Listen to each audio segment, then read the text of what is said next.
Good morning and welcome to Namaste today, a bright and sunny way to begin your day. I'm Christopher Witecki, your humble host and spiritual life coach. And this webisode is for Friday. Thank goddess it's Friday. Friday, February 10th, 2017. It's also the day of the lunar eclipse. Welcome back, my friend. Namaste. Sensei says your consciousness will experience a quantum perception change sometime over the weekend. It begins today with a lunar eclipse generated by a full moon in Leo and will end by Sunday with a shift in where you feel you belong. In today's zodiac weather, I'll give details on your weekend forecast and how to navigate the shift. Then later in our tea time, since Valentine's Day is around the corner and we are sporting a full moon in Leo, I thought it was time to talk about what I call the love relay, how love manifests in my clients' lives. But first, let's take a look at today's moods and your weekend zodiac weather. This zodiac weather is for Friday, February 10th, 2017. And my prediction for the global consciousness is sunny and quantum today. We have a step 22 full moon in Leo. We have a lunar eclipse that is going to dramatically shift our perceptions. And a grand trine is going to inspire you to new heights. Let's take a look at the planets. Well, my friends and Earth neighbors, I am predicting a quantum shift in your consciousness sometime between now and Sunday. And I want to point out that even though we're talking quantum changes, it's probably something very, very small, a perception change, a point of view change inside of you. But this point of view change, I argue, is quantum. In other words, it may appear small, but it's going to result in big changes, and those changes will likely be seen by August when the sun goes into Leo. Now, this is not just an everyday sort of event. We happen to have a full moon and lunar eclipse today. That means the shadow of the Earth will fall onto the moon, and that means that the shadow, what's ready to die in our Earth consciousness, will fall onto the moon, and our emotions will carry away that death and bring us to something new. So an eclipse literally means that we used to feel one way about something, but in the eclipse, we allow those feelings to go, to be flushed down the consciousness toilet, if you will, so that new feelings can replace those old ones. And let me tell you, the universe is being super kind today by giving us a grand trine in fire while this event is going. So it's kind of like the universe threw us a life preserver and a little cocktail drink with a little umbrella in it as we go through the transition, because that's how I look at all these fire signs. Let me kind of lay out a little bit what's going on for you so you have a productive, conscious weekend. First of all, today through the weekend, your heart might be going back and forth about things, particularly today. This is the real shift I think happens today. You may not think through it and be clear about it and agree with it for a couple of days, but I think it happens today. And this shift comes from the heart. The moon in Leo is trying to remind your heart of what it is that you love, what it is that you must have, how you want to feel. In simple terms, how the heart wants to feel. And yes, it's joy, but it's certain other qualities that you've been striving for in your life since you were born. And by filling your heart of where you feel you deserve, what you feel you belong, you shift or change where it is you feel that you belong on earth. You decide that you don't belong in this place in the family, or you don't belong in this place in the job, or you don't belong in this place, in this type of work environment every day. And in making that decision that your heart doesn't belong there, at the same time, your heart today will say, but I belong over here. I think you're going to be clear. Your heart's going to have an idea, at least vibrationally, of the level and the dimension you deserve to be on. So this heart filling, which can happen in traffic, by the way, that's the thing about conscious shifts. You don't have to have a meteor fall out of the sky, especially as you begin to become more and more experienced with consciousness and a wiser and more evolved soul.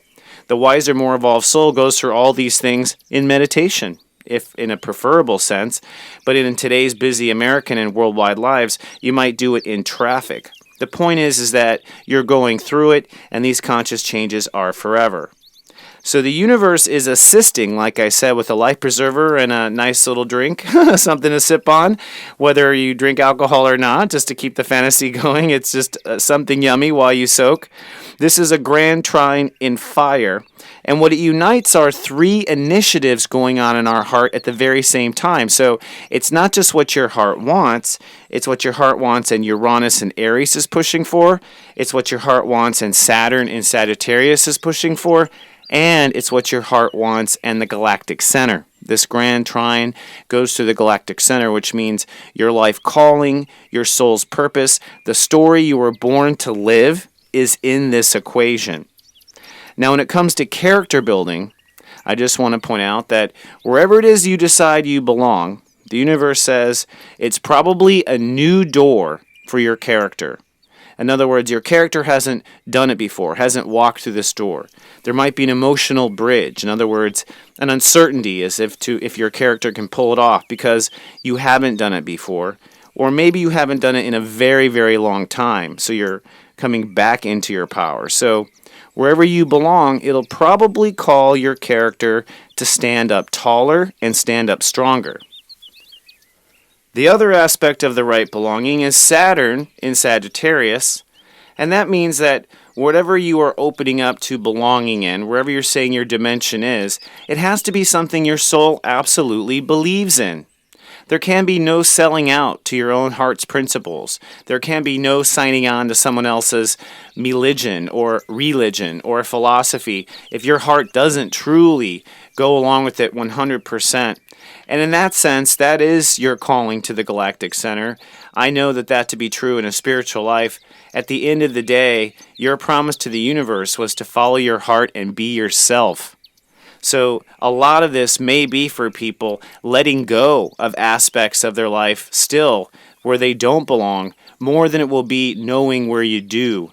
But there's a feeling of when you're on the right track, and that's what the moon in Leo is. The moon in Leo is going to create a grand trine between Saturn, Uranus, the galactic center, and itself, which means there'll be a point when you're going through ideas or you're going through your options or you're talking to somebody that your heart will just light up and sing. It'll just light up like a grand triangle of fire. And when it does, you will know at that moment you have found that synergistic concept, you have found the right dimension because your entire insides are agreeing with inner applause. So a couple of key questions for this eclipse is, what do your feelings and heart tell you? Because your feelings and your heart mean more than logic or ego or accomplishment or any of these other voices inside of you. This is a full moon in Leo, damn it. Your feelings, the moon, and your heart, Leo, are what's most important in this particular event. And secondly, what your feelings and heart tell you, okay, knowing what your feelings and heart tell you, where does that mean you belong? If your heart and feelings tell you this, then where do you belong in that family? If your heart and feelings tell you this, then where do you belong in that corporation? Okay, if your heart and feelings tell you this, then what do you belong believing, if that's your issue? So this is how you come to your soul conclusion. And I'm arguing that sometime during today, Friday, you're going to feel this. Again, it could be in the car. It could be divine inspiration in the shower. Trust me, I have grown in the craziest places and had the most profound change and had no one to tell right there, just looking around, you know. But over the weekend, there'll still be some mulling over these things. On Saturday, the moon moves into Virgo, and it's still nearly full, so it's pretty intense. And so the reality of your, divine inspiration starts to set in. The reality are the details, the things that have to happen, all the impossible things that seem impossible to change or to get around. And of course, that's not your job, that's God's job. Once your heart decides it wants something, those things will move around. I have enough experience to vouch for that. But you still have to manage yourself emotionally. And on Saturday, you are ultimately very pensive, very introverted. It's cloudy and super sensitive. You are just looking to get a second thumbs up from yourself that follows the joy you had in traffic or meditation on Friday, and that makes sense. or you're looking to see the big picture of it too. Perhaps you listen to your heart on Friday, but it's just so out there and out of this world and impossible. Maybe you're having a hard time getting your mind around it. So by Saturday, I argue, you'll be able to get your mind around it if you take the path of least resistance. So if you're having a hard time, take the path of least resistance, be self-compassionate, be open, be willing to work with the universe. Then on Sunday, I think you will feel a shift. You may feel a shift by the time you wake up. You may feel a shift by the time you go to bed. But you will energetically, the universe will begin to now take over emotionally the aftermath of your lunar eclipse shift. I think it'll be a sunny day, but it'll still be a very hyper-aware day because the moon will be in Virgo. And although things are shifting along and moving along the right path, you're still feeling every bump in the road, which we call Virgo consciousness. So by Sunday night, going to sleep, you should feel the shift. Well, my friend, we have a lot of love consciousness with this full moon in Leo. So I thought for today's tea time, I would share some age wisdom I've learned from doing so many readings. So go steep yourself some tea, and let's have our weekend tea time.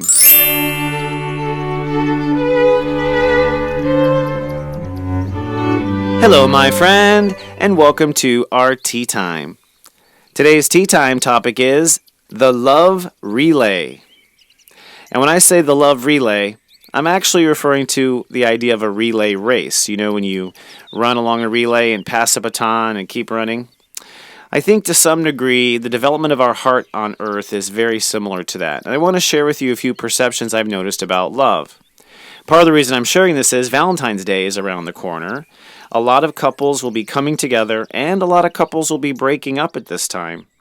And so, you know, wherever you are, one thing about Valentine's Day is true. It makes you suddenly ask yourself, where are you? You know, like everyone kind of checks their relationship on that day. How can you not at least think about it? So it got me to thinking, I think it's time to share my observations from what I have seen with love. It seems that, first of all, love is the most important thing on earth. I've said that many times. I mean, I'll just keep sharing all the different ways that I know this is true.